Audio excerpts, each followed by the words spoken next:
I grew up a little bit sheltered. I think I was one of those kids that played by myself. I had a big imagination. I grew up in Kentucky. I was around horses. I always wanted to be like a cowgirl, right? But my cousins always made fun of me because they were a lot more country than me. They said I was a city kid because I grew up on a cul-de-sac. And I will say, though, we had different childhoods. Okay, the biggest difference between a country kid and a city kid is the country kids, they grow up with farm animals, right?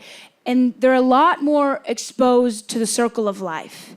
Like, city kids were a lot more sheltered. Like, when we have a pet, we put we'll put a little sweater on them. Oh, isn't that cute? Oh. And country kids, they put butter on theirs. And they eat it, okay? Country kids, they see death before breakfast. And then they have that death for breakfast. I remember even recently, I went to my cousin's farm that she's raising her 3 kids on, and I was talking to Knox. That's her oldest kid. He's 6. He's telling me how he's helping his daddy with the baby calves. And I was like, well, that's so cool, Knox. What are you doing? You helping feed bottles? And he goes, no, I gotta throw rocks at the buzzards.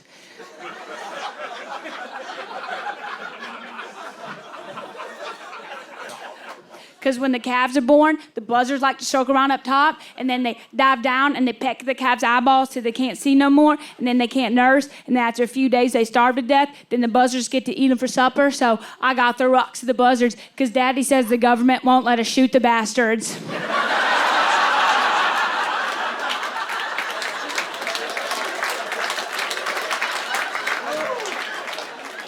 I was like, yeah, I get it. No, I did the same thing, man. When I was your age, I had to feed my gerbil, so.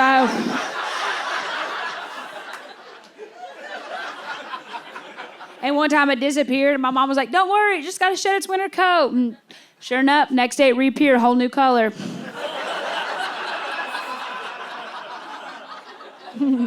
I had this little brown boy gerbil. Next day, white girl rabbit. What's up?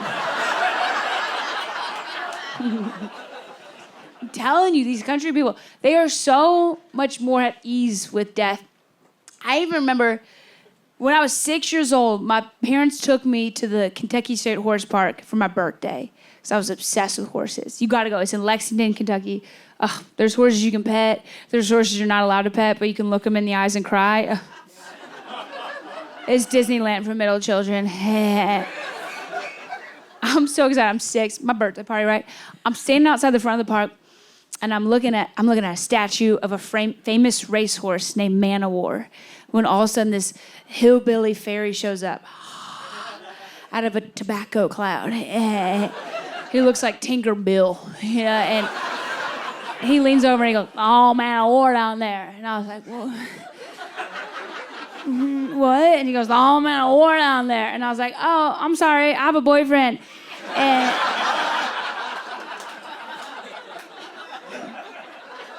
And he goes, "No, the whole Man O' War is buried down there." He goes, "Usually when horses die, we gotta chop them up." And I was like, "Oh, I'm 6. I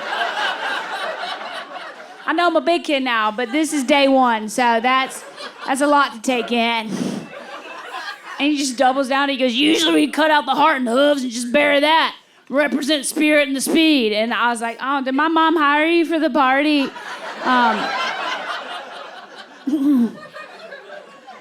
I go, "What do you do with the unicorn?" He goes, "What?" I was like, "Well, the magic part." And he goes, "Oh, I'm sorry, I have a girlfriend." And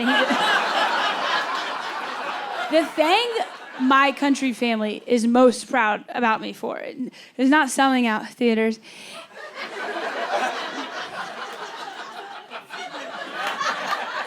I see you. It's a rat.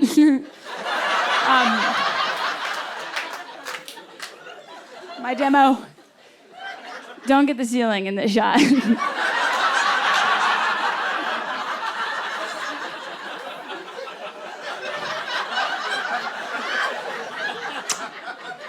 No,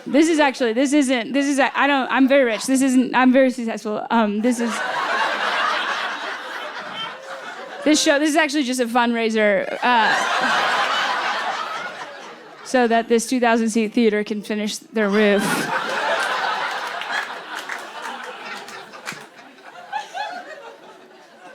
It's because I get to go across the country and open up for David Spade as his body double.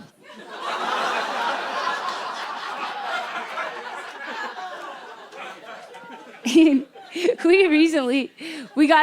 booked a private gig. So he got for himself and all his openers, he got us a private jet. And I was so excited because I've flown fourth class my whole life. I'm like, oh, I've never ridden on one. So I get on this private jet. I have to take a private tinkle on the...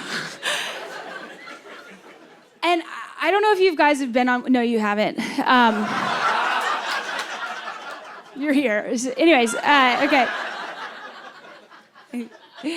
But I can't find the bathroom because there's no sign. So all of a sudden, the pilot comes out and he kind of scoffs at me. You know, like the valet scoffs at you when you show him how you get in through your trunk. And then he points to this velvet bench that I was sitting on. And he lifts it up and he goes, "We hide the toilet seat underneath." And it blew my mind. I was like, what? That's some rich people Hunger Games shit right there. I was like, my people, we don't have the toilet. We come from a land called Coach. And we have signs because we eat solids. And I started spiraling. I'm like, we even play games with our potties, okay? So I'm from a land called Louisville, Kentucky, where they have the Kentucky Derby. Has anyone ever heard of it before? Okay, low red, okay, front row. Okay, so what it is, if you don't know, it's this fancy event where wealthy people, they watch these animals run around in circles, you know, and after every race, you can see some of them freaking out. Oh, shit, because they just lost their son's college fund on an animal named Buckle Up Buttercup.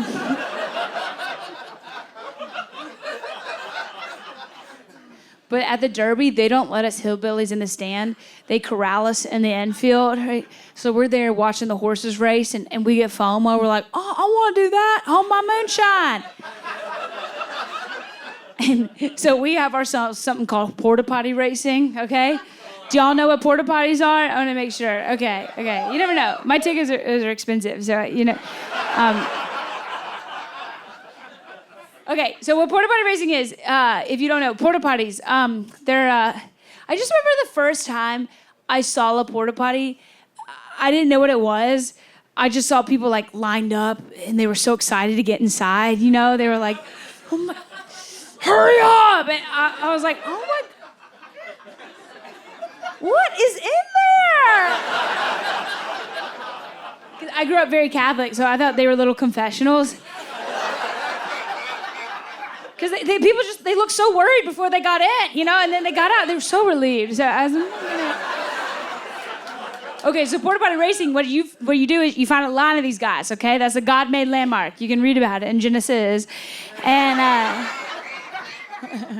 and you go up to the first one in the line, and you ask a man to help you up to the very tip top of it. And he always does, because you have a sundress on. And then, oh, he looks just like you. I knew, okay. Now I clocked you. Okay, and then the name of the game is to try and run across the top of the porta potties without falling in. It's like the floor is lava, but worse. Because it's human lava. Do you get it? Listen, if you fall in, you're going to wish it was real lava, all right? You would just die, but you don't. And then you just have to remember it at Catholic Mass the next morning.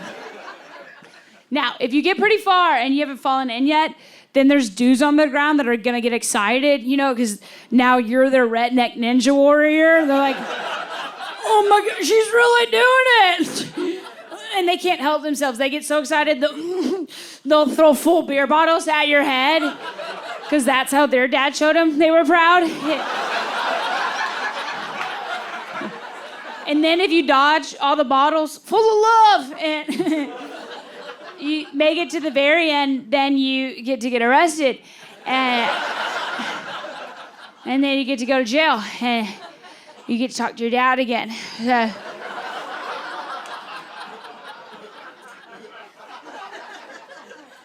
Anyways, I said all that to the pilot. And he was like, you belong on Frontier.